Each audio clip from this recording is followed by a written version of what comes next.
Hello সবাইকে, আমি Joyita Japan থেকে। আজ শুক্রবার। আজকে সকালটাও সেই আমার 5:30 থেকে শুরু হয়েছিল, তবে তখন আর ভিডিও করা হয়নি, কারণ সেই একই ভিডিও সকালে ঘুম থেকে উঠে ফ্রেশ হয়ে ঘরটা ঝাড় দিয়ে নিজের টিফিন রেডি করা, টিফিন খেয়ে বেরোনো, গাছগুলোকে মানে আমার ব্যালকনিতে যে গাছগুলো লাগানো আছে সেইগুলো জল দেওয়া, এই তো।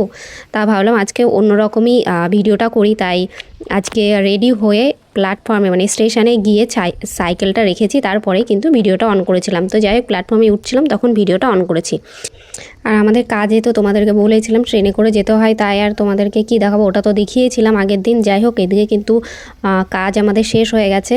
আর কাজ শেষ হয়ে যাওয়ার পরে এদিকে তোমাদের আমাদের কারখানার সামনে যে পরিবেশটা সেটাই দেখাচ্ছিলাম, বেশ দারুণ পরিবেশ। যাই হোক, কাজ থেকে ফেরার পথে এদিকে একটা দোকানে গেছিলাম, তো দোকানে গিয়ে দেখলাম কচুর শাক পাওয়া যাচ্ছে, তো ফটাফট নিয়ে নিলাম। আর এই কটা কচুর শাকের দাম কত হতে পারে তোমরা আন্দাজ করো, আমি ভিডিও শেষে বলে দেবো কচুর দামটা। তো যাই হোক, আমি কিন্তু ওইগুলো নিয়ে মানে কচুর শাকটা নিয়ে আমি এদিকে স্টেশনে মানে প্ল্যাটফর্মে উঠছিলাম। তো প্ল্যাটফর্মে গিয়ে দেখি ট্রেন তো আমার জন্য দাঁড়িয়েই আছে, সরি আমার জন্য না, মানে ট্রেন চলে এসছে।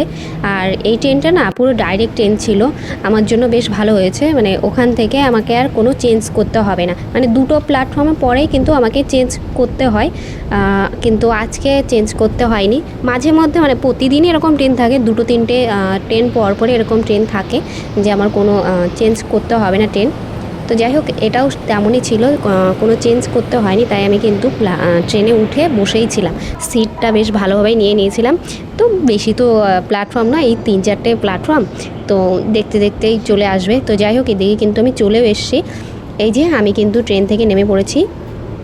আর ট্রেন থেকে নেমে দেখি বাইরে কিন্তু প্রচণ্ড মেঘ হয়েছে, আর আমি ভাবছিলাম বৃষ্টিটা আসার আগে যেন আমি বাড়ি পৌঁছে যাই ভালোভাবে, বৃষ্টিতে যেন ভিজতে না হয়। আর সাইকেল চালানো অবস্থায় না এখানে ছাতা নিয়ে সাইকেল চালানো যায় না, ওর জন্যই আমি এটাই ভাবছিলাম যে তাড়াতাড়ি যেন আমি বাড়ি পৌঁছে যেতে পারি। আর আমি কিন্তু অনেকটা তাড়াতাড়ি সাইকেল চালিয়ে বাড়ি চলে এসেছি। আর আমি বাড়ি আসা মাত্রই এইদিকে কিন্তু বৃষ্টি নেমে গেছে, সেটাই তোমাদেরকে দেখাচ্ছিলাম। দুদিন আগে ভিডিও করেছিলাম রুই মাছ দিয়ে গাটি কচুর তরকারি, সেখানেই দুটো কমেন্ট এসছে। একটা বোন কমেন্ট করেছে, এই যে শম্পা ব্লগ থেকে কমেন্ট করেছে, খুব সুন্দর দিদি, এগিয়ে যাও। আরও একটা বোন কমেন্ট করেছে, বোনটির নাম জানি না আইডিতে, তবে নাম দেওয়া আছে সুইটি ব্লগ। বোনটি কমেন্ট করেছে, প্রিয় দিদি, গাটি কচু দিয়ে রুই মাছ রান্না করেছে, দুর্দান্ত হয়েছে। সত্যি বোন, খেতে দারুণ হয়েছিল। যাই হোক, তোমরা যদি এইভাবে কমেন্ট করতে থাকো আর এইভাবে পাশে থাকো, তাহলে আমার ভিডিও করতে খুবই ভালো লাগবে। আর মানে নতুন নতুন ভিডিও করার একটা নতুন ইচ্ছা জন্মাবে নিজের মধ্যে। তো যাই হোক, নেক্সট ভিডিওতে যদি তোমাদের কারোর নাম নিতে হয় তো অবশ্যই কিন্তু কমেন্ট করো, নেক্সট ভিডিওতে তোমারও নাম নেওয়া হবে। যারা আমার ভিডিও দেখছো কমেন্ট করলে অবশ্যই নাম নেব। তো যাই হোক, আমি কিন্তু বাড়ি চলে এসেছি। বাড়ি আসার পরে ওইদিকে আগের দিন আমার হাজব্যান্ড ওই কৌটোর উপরে তো ওই চিঠি লিখে গেছিলো, তো সেটা তোমাদেরকে দেখিয়েছিলাম, কিন্তু কৌটোর ভেতরে যে খাবারটা সেটাই খাওয়া হয়নি, তো সেটা কিন্তু খেয়ে নিলাম আজকে। তো বেশ খেতে ভালো ছিল, ওটা কিন্তু আলু মানে ফ্রেঞ্চ ফ্রাই, তো ওরকমই কিছু একটা ছিল, আমি ঠিক জানি না এটা কি। আমি কথা বলতে বলতে একটু তুতলে যাই, তো তোমরা কিন্তু একটু মানিয়ে নিও। তো যাই হোক, আমি কিন্তু এদিকে সন্ধ্যের সময় যে খাবারটা খেয়ে নিয়েছি, কাজ থেকে বাড়ি এসে স্নান টান করে ফ্রেশ হয়ে সন্ধ্যা দিয়ে তারপরে কিন্তু খেয়ে নিয়েছিলাম। আর এদিকে খাওয়া দাওয়া করার পরে এদিকে টিফিন মানে যেগুলো নিয়ে গেছিলাম টিফিন খাওয়ার জন্য, তো সেই টিফিন কৌটোটা তো ধুতেই হবে। তো চলো এখন এইগুলো ধোয়াধুয়ি করে নিই।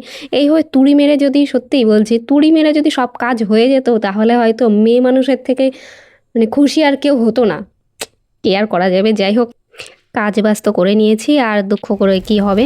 যাই হোক, ভিডিওটা আর বেশি বড় করব না। আর তোমাদের তো ভিডিওর প্রথমে বলেছিলাম যে এই কচু শাকের দাম কত নিয়েছে, তোমাদেরকে গেস করতে বলেছিলাম। এই কচুর শাকের দাম নিয়েছে 400 টাকা। এই চলো টাটা, দেখা হবে নেক্সট কোনো ভিডিওতে, ততক্ষণ সবাই ভালো থেকো।